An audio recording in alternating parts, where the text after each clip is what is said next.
What's going on, everybody? Doug Lane here, Fast Lane Car Care. I want to show you guys my second Cornwell tool haul. Probably a little bit more exciting than the first. Let's see what we got. Milwaukee M12 fuel. I'm pretty sure that this could be used as a bottle opener, but not 100%. I don't have bottles, don't drink bottles, so no idea. Probably one of you guys might know. See what we got. Turn this around. So I actually got the M12 stubby.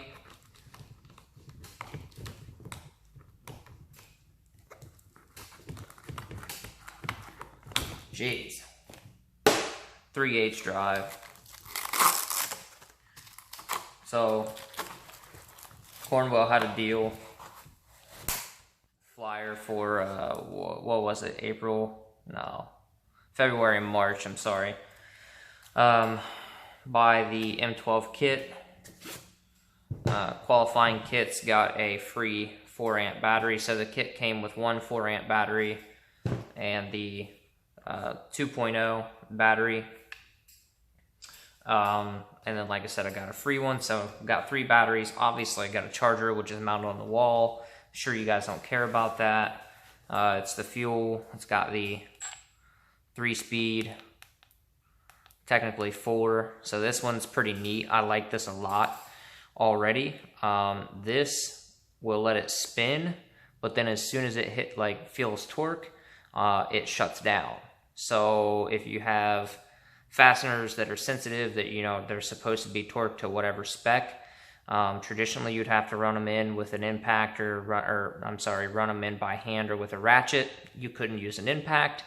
This lets you get past that because I probably won't be able to do it by hand, but basically, I'm all dirty. You run that in, and like I said, as soon as it's a couple pounds of torque, it stops. Now, in reverse, it's full tilt no matter what. So this function only works in forward or tightening. And then, it's your speeds. I really like that you can dial it down, obviously. Battery indicator. If you're interested in Milwaukee tools, there's 1,000 different videos out there. One thing I will say, from this versus my Ryobis, let me grab one.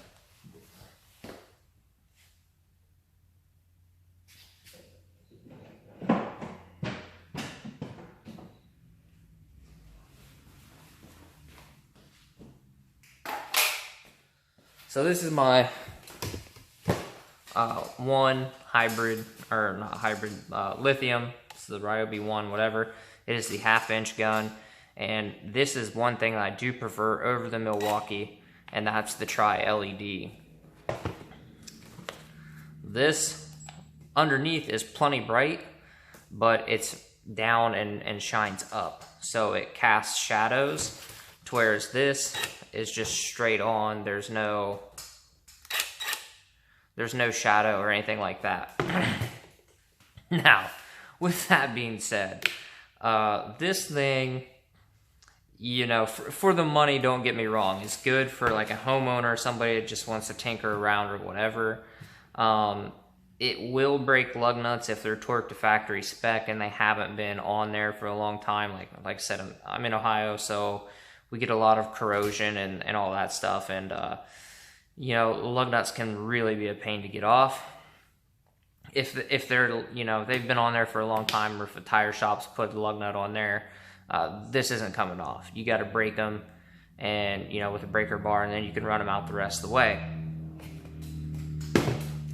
This so far, the 3/8, has been able to break lug nuts. I haven't, I just got this. I've only used it really once, but it broke the lug nuts I had. Ran them in. I actually just used this setting I was talking about a minute ago. So, always start them by hand.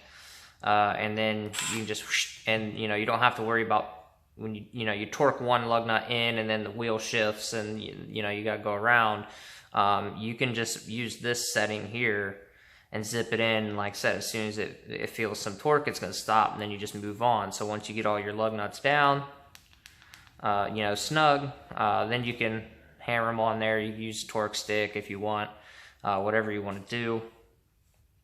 But yeah, so far, I mean, loving it.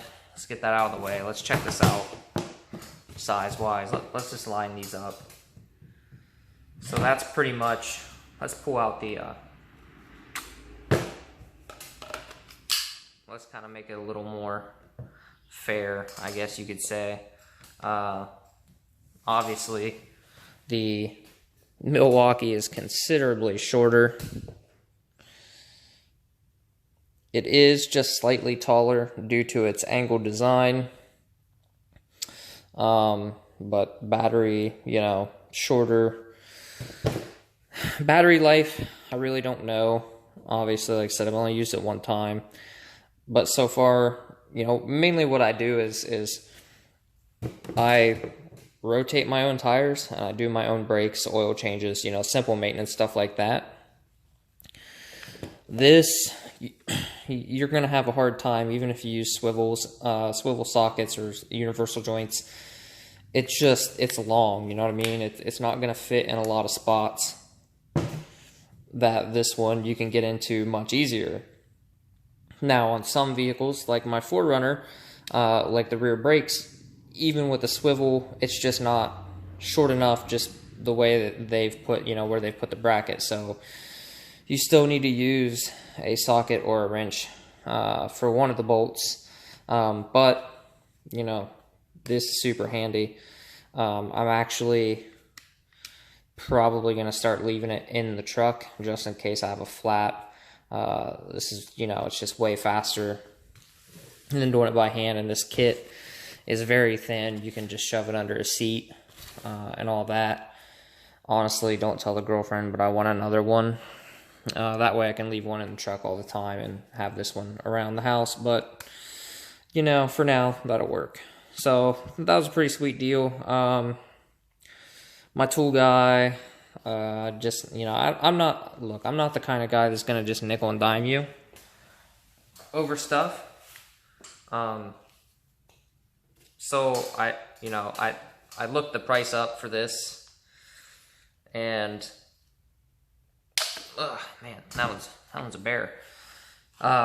Looked the price up for the flyer. The promo deal was like I think it was $346 for the kit, and I just texted him and said, hey, can you do $350 out the door?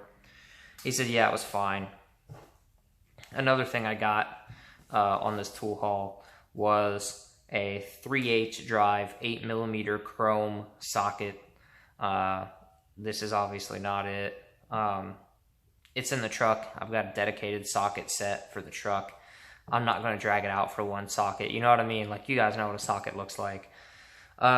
USA made, of course, but that's what I got. I just left this 1/2 inch. It's a 3/8 by 1/2 inch adapter, so I can use my 1/2 inch lug nut sockets. But yeah, that's what I got.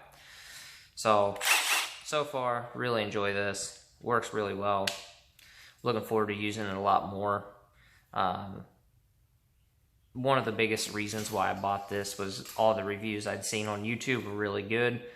I forget what the breakaway torque is, but they claim like 250 foot-pounds, something like that. But I'd seen a handful of reviews where they were breaking bolts that were torqued down considerably higher than that. Lug nuts on most of my vehicles are supposed to be like 110, something like that. So, that's plenty enough for me. So yeah, so that's why I got it. I love it. In comparison to my Ryobi, whatever you want to call it. Like I said, for the money, it's a good gun. It's, it's not bad. This is not a brushless. I've had this for several years now. The reason why I hesitated to get Milwaukee for so long is because I had this. I've got this, the 1/4-inch impact, the drill, circular saw, leaf blower, you know, that I've just kind of accumulated over the years. I didn't really want to separate from that battery platform, but you know, I just kind of figured there's no point in having an impact that can't break lug nuts, especially in this form factor, you know, being so big. I just really wanted to go with something like this. So now I'll be switching over to M12s and M18s. So it kind of sucks. I've got to, you know, start acquiring more tools and new, you know, all that good stuff. But these are better tools. They do have a way better warranty, especially for what I do. Like I said, these are not bad. If you are a beginner or if you're a homeowner that just wants to hang up a picture here and there, or you know, do something really simple, the Ryobi, you know, tools will be fine. They will be fine for that. I love my 1/4-inch impact, works great. But like I said, if you're, you know, a contractor or you do a lot of DIY projects, or, you know, you help your friends or family do DIY projects, then, you know, Milwaukee's going to be a better choice for sure. So I guess that tool haul video kind of turned into a little bit of a rant, but there you go. Like I said, I'll be doing some more reviews on the Milwaukee tools, the Cornwell tools, you know, have some more reviews coming. So like I said earlier, or on other videos, yeah, you know, I'm detailer by trade, window tinting, but I do enjoy working on my own vehicles. Sometimes it's a necessity because, you know, I'll be out detailing and tinting all day. I don't have time to go to the dealership from 9 to 5 to, you know, sit and wait to get tires rotated or oil change, whatever it is. Just do that at home on my spare time. When you have the right tools, it makes the project go a lot smoother and more enjoyable. So it's something I enjoy doing, and that's why I'm going to post out these videos, even though they're not necessarily related to detailing or window tinting. But there you have it, guys. Thanks for watching. Hit that like button, hit subscribe button if you found this useful. Share it with a friend. That's cool. You know, if you want to do that, it would help me out and I'd appreciate it. So thanks for watching.